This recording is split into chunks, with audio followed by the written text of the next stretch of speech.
Paolo Contis sinita ng mga netizens sa biglaang pagtanda at pagpayat nito. Usap-usapan ang pagpapasalamat ni Kapuso actor TV host na si Paolo Contis sa pagtangkilik ng mga manonood sa comeback project nila ng tabing ilog stars na sina Kay Abad at Patrick Garcia na streaming na sa Netflix. Sa maiksing video message na naka-upload sa official Facebook page ng Sparkle GMA Artist Center, nagpasalamat si Paolo sa mga manunood dahil nag-number 1 ang reunion movie nila sa nabanggit na online streaming platform. I just wanna thank all of you for making our movie a journey number 1 sa Netflix, anang ni Paolo.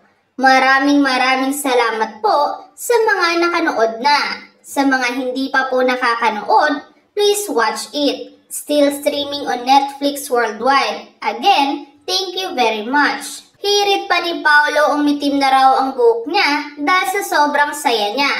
Ang saya-saya po namin. Sobrang saya po namin. Kita nyo naman, nangitim na yung buhok ko. Umani naman ito ng mga positibong reaksyon at komento mula sa mga netizens. Ayon sa kanila, nagsarama ng isang pinto para kay Paolo ay may nagbukas pa naman para sa kanya.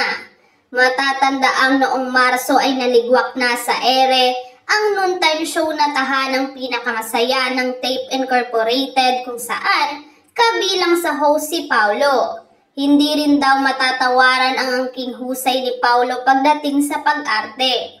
I watch your movie in Netflix, Paolo. It's a very amazing movie. And I will watch it again. I have really waited for it to be available. Congratulations! In all fairness kay Paolo, let's give credit to ang ganda ng story. Ang galing nilang tatlo. Pinakainiyakan ko ata to na movie so far. Yung kakaiyak lang, iiyak na naman ulit. I thought I'm part of it. Sobra yung emotions. Nadala ako eh. Sa kabilang banda, may mga nagsabi namang pinanood nila ang pelikula dahil kina Kay at Patrick at hindi sa kanya. Bukod dito, pinansin din ng mga netizens na tila mukha na raw stress at tumanda si Paolo batay sa video message niya sa Sparkle. Isang netizen pa nga ang nanisi sa kasalukuyang girlfriend ng aktor na si Ian Santos.